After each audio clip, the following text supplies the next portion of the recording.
foi um baita desafio, assim, para mim. Adianta um edifício ser super eficiente, trazer economia para o proprietário. A versão 5 ela tá mais exigente e ela tá trazendo luz para um tema que Tem vários setores, né, que a gente vê que estão implementando essa abordagem mais regenerativa.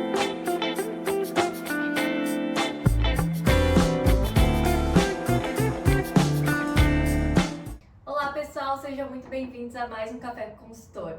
Hoje vamos falar de uma das certificações mais reconhecidas no mundo, a certificação LEED. E para explicar isso de forma clara e com muita experiência prática, eu recebo aqui a arquiteta e consultora. Ela é profissional credenciada LEED AP e GBC Casa e Condomínio. Seja muito bem-vinda, Priscila de Souza. Obrigada, Johanna. É um prazer estar aqui. Eu sei que a certificação LEED faz parte da história da Eni, faz parte da minha trajetória profissional também. Então, estou feliz de estar aqui. É um prazer, né, poder compartilhar um pouco disso com vocês. Muito bom, seja muito bem-vinda. E vamos começar, como sempre, com uma pergunta para introduzir aqui nosso bate-papo. Quero saber de você, qual o maior desafio que você já enfrentou sendo consultora LEED? Então, eu lembro, bem no início da minha carreira, eu tinha recém me formado em arquitetura e a gente pegou um projeto onde a gente tinha que fazer a verificação dos critérios de renovação de ar da certificação LEED. E para uma arquiteta recém-formada que na faculdade nunca teve contato com o projeto de sistema de climatização, quem dirá de renovação de ar, foi um desafio ter que buscar lá no projeto, ter que entender a norma, porque o LEED ele faz referência à norma norte-americana de qualidade do ar, a ASHRAE 62.1. Então a gente teve que verificar nesse projeto que já estava construído, né, e o cliente estava fazendo uma reforma, se o sistema existente ele seria suficiente para atender, né, em todos os ambientes que o cliente estava criando ali, a renovação de ar necessária para o LEED.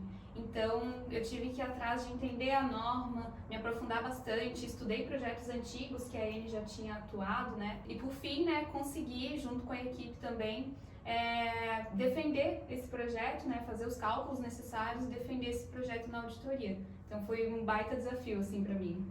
Muito bom e parabéns, né, por ter conquistado aí, vencido esse desafio e tantos outros que a gente sabe que a consultoria, né, diariamente. Então, para começar, explica pra gente o que é a certificação LEED. Então, LEED é uma sigla, em inglês significa Leadership in Energy and Environmental Design, liderança em energia e design ambiental. Então, essa certificação foi criada nos Estados Unidos pelo USGBC, que é o Conselho de Construções Sustentáveis, e ela se baseia no tripé da sustentabilidade. Então, o edifício ele precisa atender a critérios de sustentabilidade econômica, ambiental e social.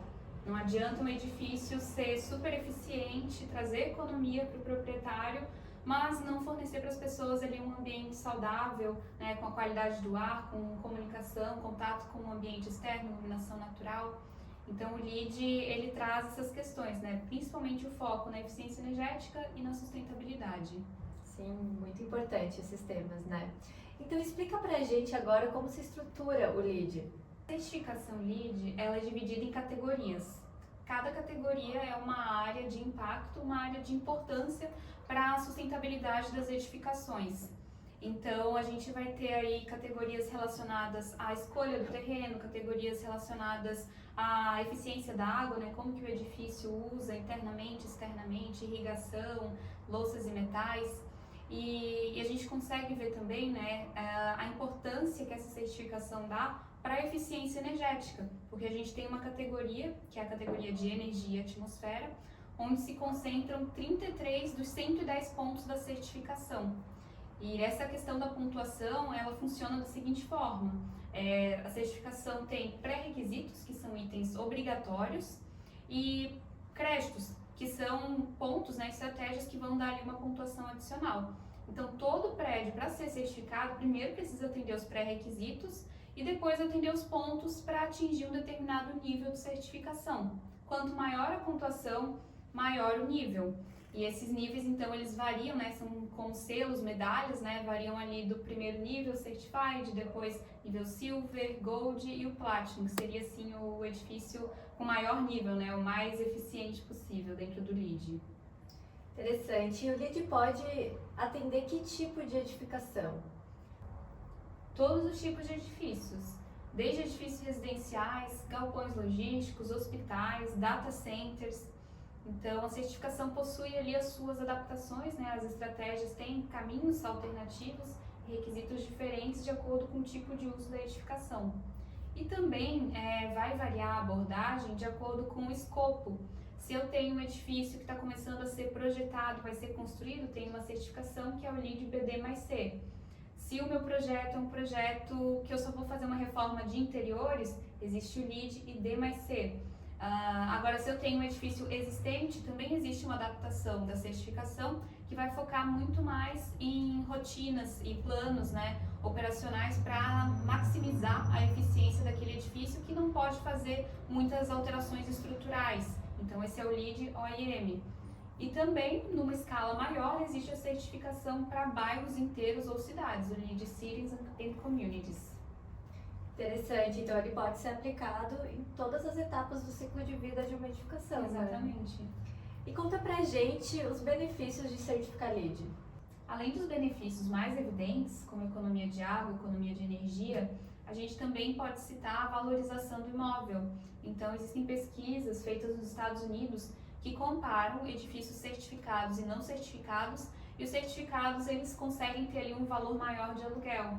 Também vai trazer, né, um edifício com LEED uma maior percepção de saúde, de bem-estar para as pessoas, porque vai ser um edifício que vai estar mais preocupado com o conforto térmico, conforto acústico, lumínico, com o espaço externo, né, criar espaços de lazer, espaços verdes para as pessoas, acesso a incentivos fiscais, como aqui no Brasil, em alguns estados, tem o IPTU verde, que tem um desconto nessa taxa, também alguns acréscimos em índices construtivos, inclusive condições melhores de financiamento, né? Existem bancos que dão algumas condições diferenciadas para edifícios que tenham uma certificação de sustentabilidade.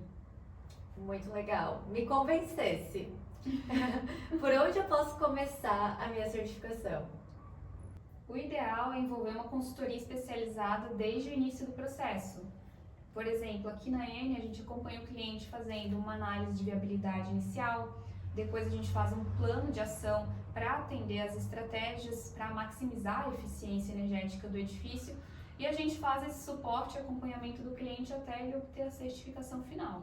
Certo, então além da contratação da consultoria, quais outros custos que eu vou ter na implementação da certificação LEED?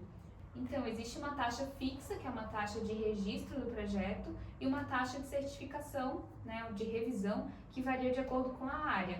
Essa taxa fixa, hoje, em 2025, está custando $1.700, mas para empresas que são membros do USBC, como é o caso aqui de nós na Eni, nós temos um desconto de 20% nessas taxas. E também a gente tem uma questão de prazo, né? O projeto, para ele ser certificado, ele vai ter ali o tempo total de desenvolvimento dos projetos e depois o tempo para a conclusão da obra. E depois que finalizou ali a obra, em torno de 3 meses é o tempo para obter de fato, né, o selo. A não ser edifícios que sejam na tipologia OIM, que são de operação, então o tempo pode ser um pouco mais curto, mas leva até 12 meses, porque a gente precisa de dados de pelo menos 1 ano de operação do edifício para conseguir atender os critérios da certificação. A gente sabe que a certificação LEED ela foi atualizada para a versão 5, né? Uhum.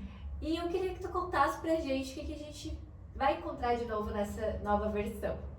A tendência com as atualizações é sempre subir um pouco mais a régua, e com o LEED V5 não foi diferente. A versão 5 ela tá mais exigente e ela está trazendo luz para um tema que não era abordado de forma tão direta nas versões anteriores, que é a descarbonização. Então, tem um foco muito grande em reduzir as emissões de gases do efeito estufa no edifício, seja na operação, através do consumo de energia, seja através da escolha dos materiais para o edifício e até do transporte. Então, o edifício tem que estar localizado num local que seja próximo a pontos de ônibus ou que tenha ciclovia perto das pessoas conseguirem chegar até ele de formas mais sustentáveis. E além disso, também está sendo abordado, um grande foco, sempre foi, né, na certificação, a saúde e o bem-estar das pessoas, a regeneração dos ecossistemas. E de fato é para essa direção que os nossos edifícios devem caminhar. Não basta só reduzir ou não ter impacto ambiental, a gente precisa regenerar os sistemas, e todos os locais onde a gente vive. Então, ao invés de consumir energia, os edifícios precisam gerar energia e projetar o excedente na rede, né? Ao invés de consumir água, a gente precisa ter um ciclo fechado no nosso edifício, fazer o tratamento, reutilizar. E eu acho que nós, como arquitetos, engenheiros, profissionais da construção civil, temos esse papel de incentivar essas práticas para caminhar para um futuro sustentável. Muito bom, eu concordo plenamente com isso. E até além da construção, a gente tem vários setores, né, que a gente vê que estão implementando essa abordagem mais regenerativa, como, por exemplo, a indústria, ou a agricultura, até o próprio planejamento urbano das cidades, com limpezas de rios, arborização. Então, realmente é um tema que a gente vê que está cada vez mais atual. E que bom que a gente está indo para essa direção, né, Priscila? Nos deixa otimistas, né? Com certeza. Chegamos ao fim do nosso café. Foi muito bom essa conversa. Muito obrigada pela sua presença, Priscila. E agora compartilhe com a gente onde o pessoal pode te encontrar, quais são suas redes sociais. Obrigada, Johanna. Obrigada por me convidar. Foi um prazer estar aqui e espero que a gente possa gravar outros vídeos, né? E vocês podem me encontrar no Instagram, @PriscilaDeSouzaArc, e também nas redes sociais da N Consultores, @N Consultores. E LinkedIn também, né? Tá Isso. por lá. Como a Priscila falou, estamos nas nossas redes sociais como N Consultores, tanto no LinkedIn, Instagram e aqui no próprio YouTube. Se você curtiu esse vídeo, compartilhe e também aqui deixe nos comentários pra gente saber o que você achou, se ficou alguma dúvida ainda, que vamos ter o prazer de continuar esse bate-papo por lá. Então, muito obrigada pela presença de todos e até a próxima, pessoal!